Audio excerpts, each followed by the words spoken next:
പള്ളിപ്പാട്ടമ്പലത്തിൽ പൊങ്കാലയുടെ 10ാമത് പാനമഹോത്സവത്തിന് തുടക്കമായി. മേൽശാന്തി ശ്രീജിത്ത് ഭട്ടതിരി പകർന്ന ദീപം ഉപയോഗിച്ച് ക്ഷേത്ര പരിസരത്ത് നൂറുകണക്കിന് ഭക്തർ പൊങ്കാല അർപ്പിച്ചു.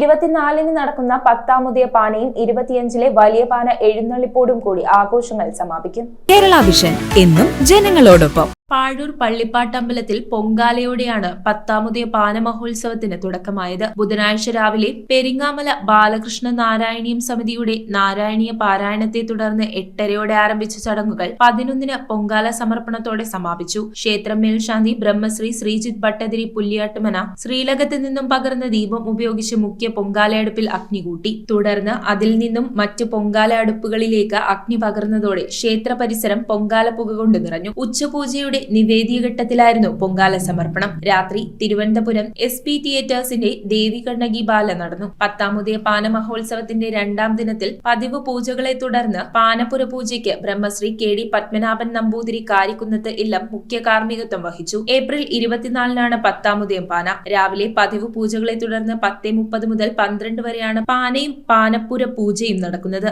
തുടർന്ന് വടക്കില്ലത്ത് മനയിലേക്ക് എഴുന്നള്ളിപ്പും ഇറക്കിപ്പൂജയും പാനക്കഞ്ഞി വിതരണവും ഉണ്ടാകും. വലിയ പാന ദിവസമായ 25-ന് കുംഭകുടം എഴുന്നള്ളിപ്പ്, കുംഭകുടാഭിഷേകം, പാനപ്പുര പൂജ, പാനക്കന്നി വിതരണം, വൈകിട്ട് പാന എഴുന്നള്ളിപ്പ് എന്നിവ ഉണ്ടാകും. മുല്ലൂർപ്പടി പെട്രോൾ പമ്പ് കിഴക്കേ നടവഴി ക്ഷേത്രത്തിലേക്ക് തിരികെ എത്തുന്ന പാന എഴുന്നള്ളിപ്പിന് കൊട്ടാരം സജിത് മാരാരുടെ പഞ്ചവാദ്യം, കൊട്ടാരം സംഗീത് മാരാരുടെ ചെണ്ടമേളം, ഗജവീരന്മാരായ അരുണിമ, പാർത്ഥസാരഥി, തോട്ടക്കാട്ട് രാജശേഖരൻ എന്നിവ അകമ്പടിയാകും. രാത്രി 7:30-ന് നൃത്തനൃത്യങ്ങളും അരങ്ങേറും. News bureau I vision Piravam. Key OTT 32 OTT platforms and all the live contents in single app. Subscribe now. Key OTT, one platform, 32 OTTs.